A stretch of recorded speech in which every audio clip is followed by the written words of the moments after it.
Welcome to Northeast Wisconsin, eClub of Rotary District 6270. I'm your host, Andy DeWitt. Today we are happy to have Larry Myers, a fellow Rotarian, tell us about a global grant project helping the Happy Home Orphanage in India. Larry, thank you for joining us in the conversation. It's my delight to be with you today, and I really appreciate the opportunity to make this pitch for the project. Great. Okay, first of all, Larry, let's find out a little bit about you. Why don't you tell us what is your local club? My home club is Wichita Park Rotary Club, and we are located in actually 4 geographical areas. We have our place of meeting, but our cities include the Milwaukee suburbs of Greenfield, Greendale, Hales Corners, and Muskego. So we're somewhat different in that we're not locked into just one city. As a result, some years ago, the club decided to pick a neutral name, hence the term Wichita Park, which is actually a park in one of the cities called Hales Corners. How long have you been Rotarian, Larry? I was recruited to become a Rotarian back in 1998. So currently I have 17 years of perfect attendance in fact. Well, that's remarkable. Perfect attendance over 17 years. That's a great accomplishment. And what made you want to join Rotary in the first place? Back in high school, we're talking about the dark ages now, of the first half of the 1960s, that's in the past century. During those high school days, I was part of a program that was called Junior Rotarian. And so during my junior and senior year, I was actually involved in my hometown Rotary Club in Jackson, Missouri, about 100 miles south of St. Louis. And because of that experience, I often thought that if I ever joined a service club of any sort, it would end up being Rotary. However, after both college and seminary graduation, I was overseas for quite a few years, a total of 10, 11 years, in fact, and really did not get involved. I suppose I could have taken the initiative, but I was never really asked. But then after spending some other years, about 14 years in academics, one of the members of my local congregation recruited me back in 1998, and the rest is history. And he emphasized the importance of regular attendance, and so I made a commitment that I would do that. It has become challenging at times, particularly when I've been overseas, but I've always managed to find a Rotary Club wherever I've been, whether that's been in India or Germany, or other countries, even South Korea. The most challenging was after 9/11. I was the first ever reserve chaplain to serve on the Joint Staff at the Joint Chiefs of Staff. And I was on duty in 2001 on 9/11 when the plane hit the Pentagon. And they kind of volunteered me to stay for 60 days, it turned out to be, as we geared up and deployed forces into Afghanistan. And in spite of my 12-hour shift, rotating shift that I did on a weekly basis, I managed to find enough time to still get out and visit a lot of Rotary clubs in the Washington, D.C. area and kept my perfect attendance going. Well, thank you very much for your service. Appreciate that. Well, today we really want to talk about your project. But first, most Rotarians don't really know a whole lot about what a global grant is. So maybe first you could explain what is a global grant and how does it work? Well, perhaps I should start with a bit of a broader perspective in terms of grants in general. And I have prepared a PowerPoint slide presentation which can be used to complement my verbiage. One of the first slides indicates that there were, used past tense, were 3 types of grants offered by the Rotary Foundation. First, district grants, which are intended to fund small-scale and also short-term activities that address needs in local communities and, for that matter, communities abroad as well. Every district, such as our own 6270, chooses what activities it's going to fund with those particular grants. Then specifically with regard to global grants, which is what I'm involved in currently, these are large-scale international activities that have to have sustainable and measurable outcomes. And they also have to meet one of Rotary's 7 areas of focus. In this particular type of grant, the sponsors form international partnerships, which mean you have to have a host partner overseas and then an international partner in another country. And then that's the third type of grant, which no longer exists because it was discontinued in October 2014, was called package grants. And it's my understanding that it was not very popular, not very often used by Rotary clubs throughout the world. And so we're back down to 2 types of grants, district grants and global grants. All of this came into being just 2 years ago. That was the big switch with the Rotary International and the Rotary Foundation. So district grants and global grants. And you just simply have to let me know when you're ready, and I'll dig into the details of global grants. Okay, let's get into the details of global grants because that's what we're talking about today. Go ahead, Larry.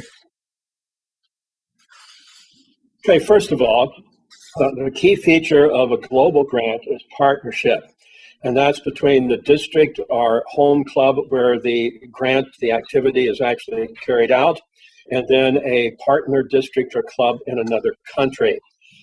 There's a process of qualification that all have to go through before they are permitted to even apply for a global grant. But to be successful, there are a number of criteria that have to be met. Specifically, each global grant application has to be sustainable. That's a huge emphasis by the Rotary Foundation currently. That means there have to be plans for long-term success after the funds have been distributed. There also has to be measurable goals. The grant has to align with at least one of Rotary's areas of focus. My particular proposed grant aligns with 3 of the 7 areas of focus. A grant has to respond to local, real community needs. It's not a matter of a Rotarian seeing something and thinking, oh, that would be a neat project. You have to start with the local community. And the grant has to involve Rotarians and community members. And you also then have to meet the eligibility requirements in the grant's terms and conditions that are set by Rotary International. Unlike prior to 2 years ago, applications for these grants can now be received throughout the year at any time, and they are reviewed as soon as they are received.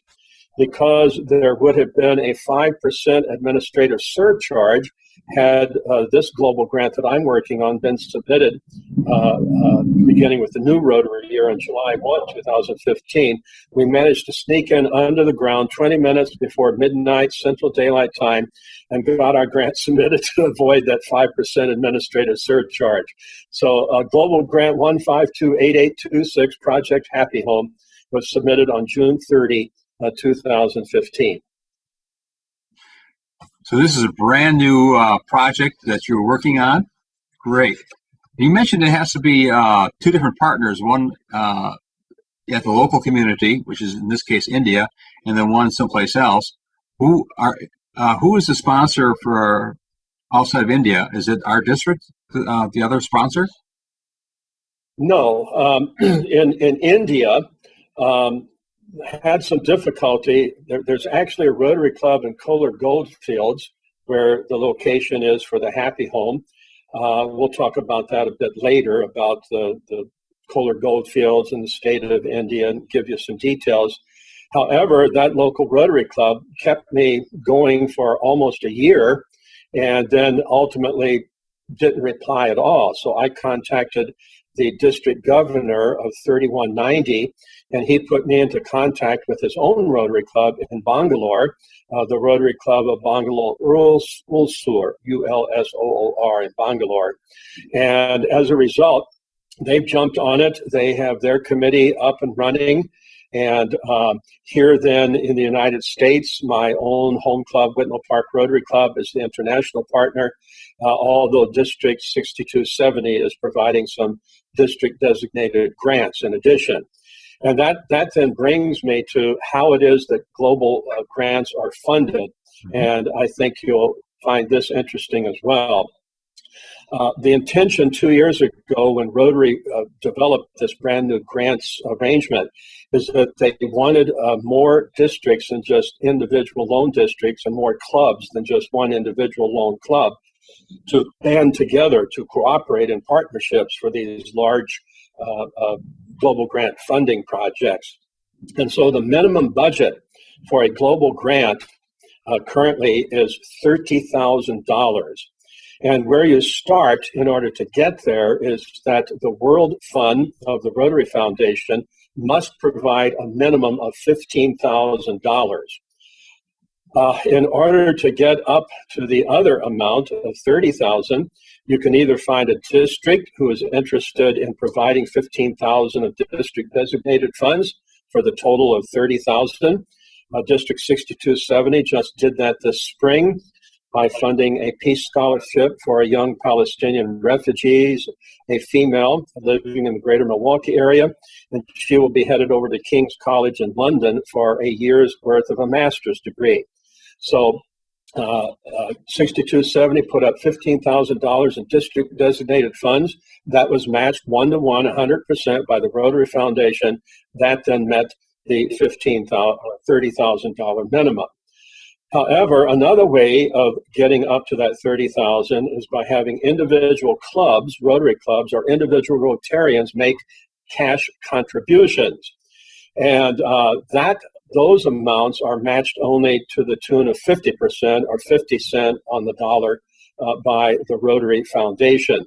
Because our current District 6270 has a policy that they will provide only 10% of district designated funds of a total global grant cost.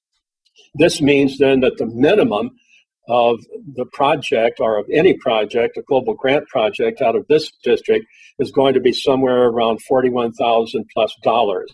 In the case of the grant that I'm working on, the total amount of the global grant is $41,759. But that's the way they're funded. And you might have a question about any of that because I do have more to say about global grants. Any questions at this point? I think we'll hold the questions off when we talk about the individual project. We're talking about the Happy Home and talk about funding for that specifically at the back end. So maybe we should talk with us about your project, the Happy Home Orphanage. First of all, what is the Happy Home Orphanage and where is it located and what kind of children does it have? Well, if you could bear with me a bit, I think I want to spend a bit more time talking about the whole global grant setup. Okay. Because this sort of ties in with the Happy Home question that you just asked. Global grants have to be long-term, large projects. They have to be sustainable. You have to have measurable outcomes. You have to align the project with one of Rotary's 7 areas of focus. We've already talked about the international partnership, and we've also talked about the World Fund match. In terms of areas of focus, of the 7 areas of focus, the first is peace and conflict prevention or resolution, and then disease prevention and treatment. And I've highlighted in red the areas of focus that the Happy Home Project meet. So the first is disease prevention and treatment. And that is because part of this project involves a water purification system. And that's the 3rd area of focus for the Rotary Foundation and Rotary International in general, water and sanitation. Then the 4th area of focus is maternal and child health. The 5th is basic education and literacy. This also matches with this project because the intent is to try to help parents understand the needs of their mentally handicapped children and to provide better care for those children. And then the 7th and final area of focus is economic and community development. Well, that is quick, but nevertheless, the whole thing starts with the local needs assessment. And I've been to Kohler Goldfields 3 times. We also had a year ago staff members from Bethesda Lutheran Communities in Watertown, Wisconsin, who visited the Happy Home in order to assess needs there and to assist in recommending the kinds of training that could be done. And so the kinds of needs that we're looking at, again, developed locally by the staff and the Rotarians in Bangalore, is staff training, staff and parent training. And this is going to be handled through a vocational training team. Vocational training team will come from India to the United States for at least 1 week of training. And then part of that training would be a curriculum and training to do a follow-up 1-day seminar for the sake of training parents in the Kohler Goldfields of how better to care for their mentally impaired or learning disabled children.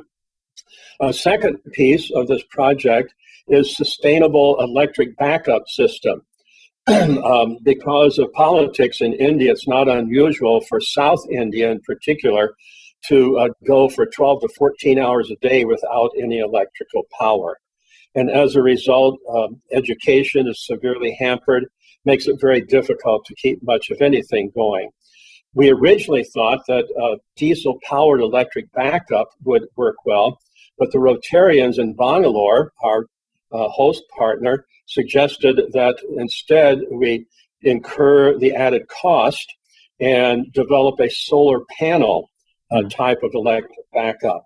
And so that's part of the proposal. And as a result of that, they will be able to sell part of that electricity. Not only, first of all, will it provide them with hot water, because most Indians don't get a hot shower or bath like we do almost every day. Only when you go to a local hotel, which is hardly ever, do you get any kind of a hot water cleansing. So they'll be able to sell electricity from the solar panel electric backup system to provide monies to provide sustainability, not just for the solar solar panel power plant, but also for the third part of this project, and that is a water sanitation plant, which is a filtration system, which will provide then clean, potable drinking water for the staff and the students at the Happy Home. So that's the that's an overview of the details of the actual project itself. But you had asked the question about where is the Kohler Goldfields. So I just switched to the slide, which you'll be able to show to your viewers, of a map of South India. And so we're way down in the southern part, not quite to the peninsula, although most of India is a peninsula. But South India is not even half of India, but it's way to the south. And you'll be able to see Kohler, which is right to the east of Bangalore or Bengaluru. And it's literally, the Kohler Goldfields is literally smack dab right in the middle of South India. It is called the Kohler Goldfields because it was once a very thriving gold mining area, primarily through British companies. Kohler Goldfields is about a 1-hour drive from Bangalore. It is in the state of Karnataka. There are 3 languages spoken in the KGF. It's usually called KGF instead of Kohler Goldfields. The 3 languages are Kannada, Tamil, and Telugu. But because the Kohler Goldfields is so close to Tamil Nadu, which is the southernmost state of the country of India, most of the people in the Kohler Goldfields speak Tamil. At one time, there were over 300,000 people who lived in the KGF. But in 2003, the gold mines left, and since then, the population has shrunk to less than 100,000 individuals. And especially because of the gold mining British companies pulling out, there are extremely poor economic conditions there. The Happy Home is a faith-based Christian institution that is intended for the care and the education of mentally handicapped and learning disabled children. At the home, they have approximately 25 to 30 full-time residential students of all ages. However, there are also another 125 to 150 day students who come in from the local community who also have learning disabilities. There's a staff, a full-time staff of approximately 10.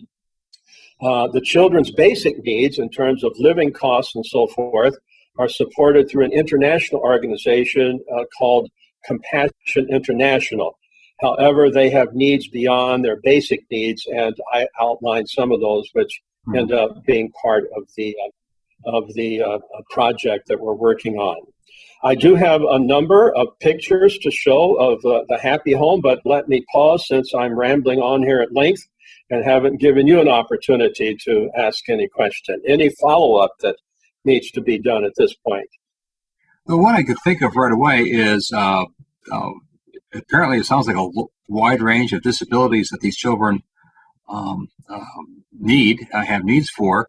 That adds to a complication because normally in the United States you would have a specialty like for blind students or children who are deaf or some that have mental disabilities or physical disabilities. We usually can separate them to specialized services. That doesn't sound like something that happens at Happy Home. You kind of a mix of everything that needs to be held. Yes and no. This same organization that is the owner and operative of the Happy Home also has a number of other institutions, a home for the blind, a home for the deaf, a home for girls who are either orphaned or who have been put out of their home by their parents. So the Happy Home is specifically designed for seeing, but nevertheless mentally handicapped, learning disabled children. So they are all able to see, they're all able to hear. But then having said that, there's a lot of different kinds of categories of mental handicap and learning disabilities. So in that respect, they're all kind of piled together. And that makes any kind of attempt for staff training in just a week, which is what we're looking at, that's a very challenging thing to try to pull off. And this other organization, Champion, you said it was? No, Compassion International. There are a lot of Rotarians, individual Rotarians who actually support Compassion International all over the world. And they are focused, if I understand you correctly, on their probably the food and meals type of thing, but not on the care and other items. Is that what their limits are? Compassion International is concerned only with basic needs, and that is being able to live, having food, clothing on their backs, a place to sleep, and so forth. They don't get involved that much in capital projects or in these other things. So they're just primarily interested in caring for children all over the world who, for lack of economic resources, would not have much of a life.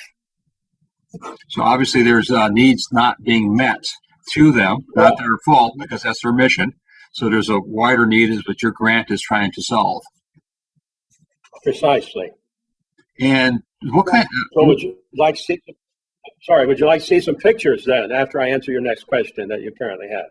Okay. And I was going to ask is if you can take it when you can, the answer is the needs assessment that you went through for the grant, and you had the people from the United States help do that. What were their items that they said that was needed at this orphanage? Well, specifically the staff training, and then through the assistance of the Rotarians in Bangalore, the electric backup system and the water sanitation. So I would argue that it's basically a community, local, Indian-based generated assessment, even though then about a year after we got going, then we had staff from Bethesda Lutheran in Watertown, Wisconsin go and take a look to do their own assessment. And they pretty well confirmed that only the staff training aspect, not the other, not the water, not the electric backup. Well, that was probably kind of obvious when you go there that they don't have clean water, don't have sanitation, and reliable electricity to make everything work. So that probably didn't need confirmation, I'm assuming. But the training probably was... it was a pretty easy conclusion to reach, yes. Yes. Okay. Well, go ahead. Let's see your pictures that you have. I don't recall how many there are in the PowerPoint slides, but the first one shows the entrance to the Happy Home, so you get kind of an idea of what it looks like from the main road, and you go in through kind of a court area into the to the rest of the home. I would say, the campus is approximately 5 acres, approximately. The next slide shows a children's choir. The individual sitting in the middle was the former director of the Happy Home. He is no longer there. These are older girls and boys that are shown in this slide. The next slide shows some parent training going on. It shows 6 women sitting at sewing machines. Many local clubs in District 6270 have been involved in supporting projects in India involving such training. However, this particular global grant that I'm working on gets at the education and literacy training for the sake of their children, not to train them, the parents, in terms of a livelihood, but how they can better care for their own children. The next slide shows a good part of the Happy Home residents and day school students at a water bottles distribution, and one can see that the children and parents are very happy to receive these water bottles.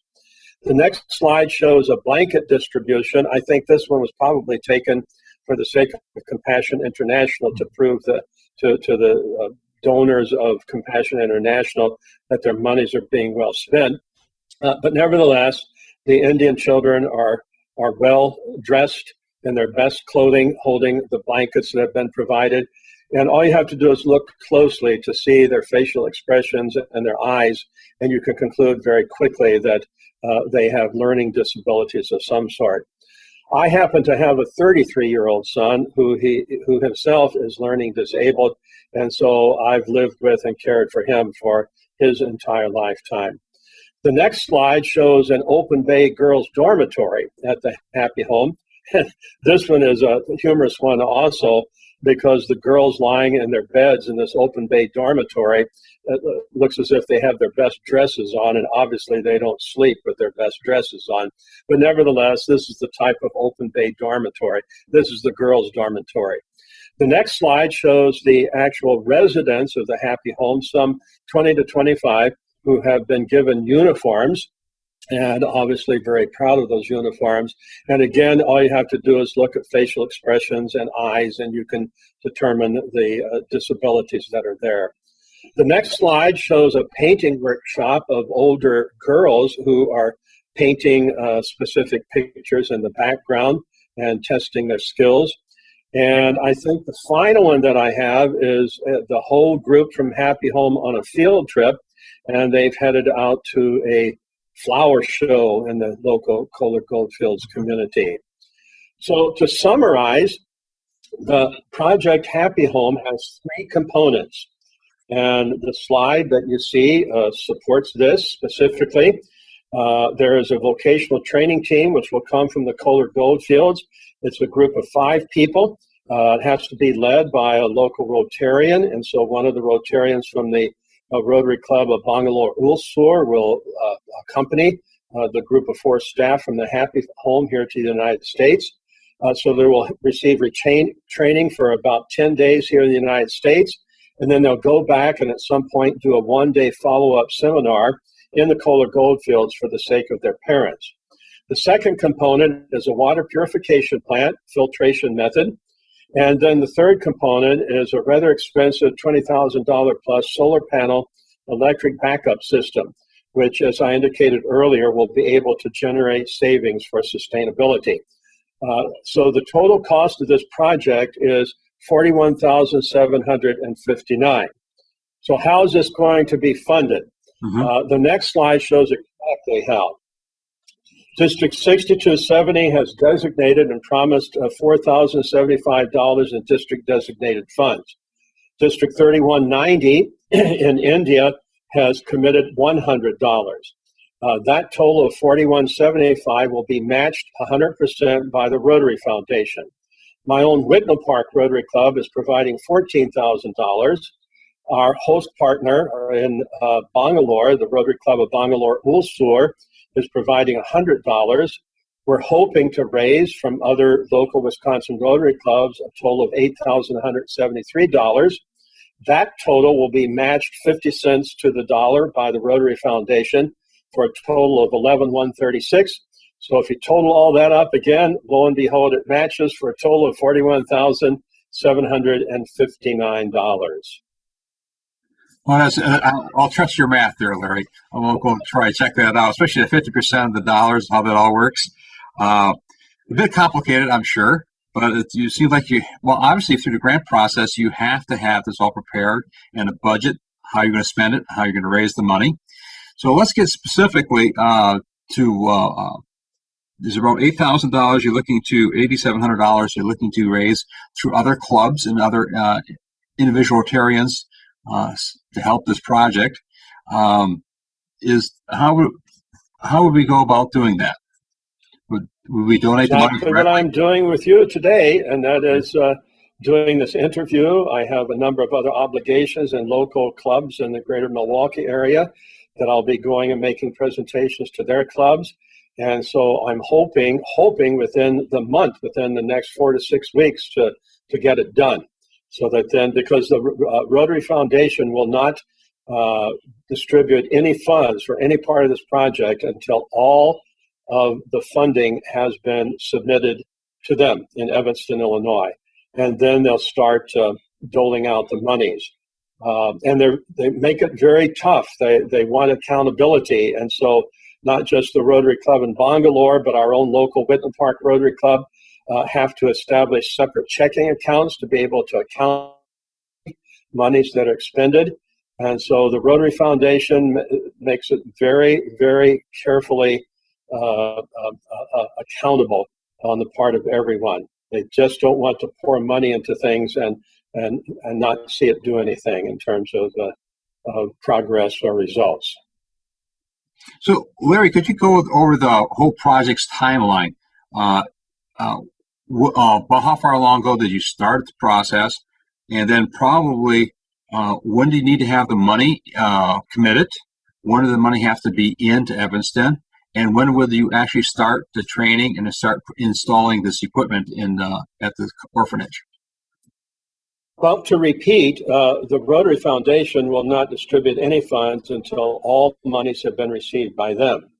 However, once the monies have been raised, and I would like to have all that done within the next 6 weeks or so, then we can start on the individual pieces of the grant. We'll no doubt start with the local stuff to begin with, namely the water purification plant and the solar panel electric backup system. That can start immediately. Mm-hmm. It requires at least a 90-day lead time in Evanston in order for any kind of travel to take place with respect to a vocational training team. However, we already have all that information submitted for our 5 VTT members that will be coming from India. So that's already as a part of the grant application. So basically, we're ready to roll as soon as we get the monies raised. And that's the only thing that's holding it up. I was hoping that the vocational training team could come to the United States no later than November in order to receive the training.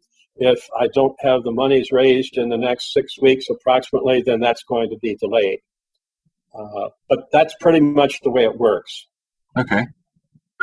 So everything, if you get the money in the next 6 weeks, by the end of the year, the orphanage will have clean water, will have power, and will have these people trained and back in India working. Is that fair? That's the idea. Yep, that's the idea. Excellent. Yep. Obviously, you're very passionate about this. We appreciate Rotarians that get behind programs like this and get them going because it all starts with a single person having an idea and pushing it forward. So as a fellow Rotarian, thank you very much for taking the time and effort. Thank you for spending the time with us today. We'll be posting this interview on our website. Obviously, you can have links as well to maybe on the district website as well. I talked to Karen White about that yesterday, but maybe adding it to the district website, this particular video. So maybe get even more people than you can, but we don't even know who's listening to the videos, and get them involved. Okay, you're fading in and out. However, my last slide per your request is contact information for me. Yes. And so for any club members or individual Rotarians who might be interested in this particular global grant project, you can contact me, a Rotarian Larry Myers, Whitnall Park Rotary Club. I have my mobile number listed on the slide, and you can also check our own Whitnall Park Rotary Club website, which is whitnallparkrotary.org. I happen to be the webmaster for that, so I kind of control the content on that as well. But that's kind of unfair. We use Club Runner out of Canada, and we were one of the first clubs to make use of that wonderful software. And one of the nice things about it is that you can get different levels of access, and I wish more of our club members, officers and so forth, would make use of everything that's capable with Club Runner software. But nevertheless, I do a lot of the input with the help of several other people. That's great. That's information for people to contact me. Just call my cell phone, and I'm willing to come anywhere in the district in order to, and elsewhere too, outside the district. We have another district right to the west of here, primarily centered in Madison and beyond, and I'm willing to travel to try to get this done as quickly as possible. That's great. Thank you very much, Larry, for all your work here on this project. We'll be bringing this up to the club to see what we can do to support your project here for the orphanage, and we'll get back to you on that. Again, thank you very much for joining me in this conversation today.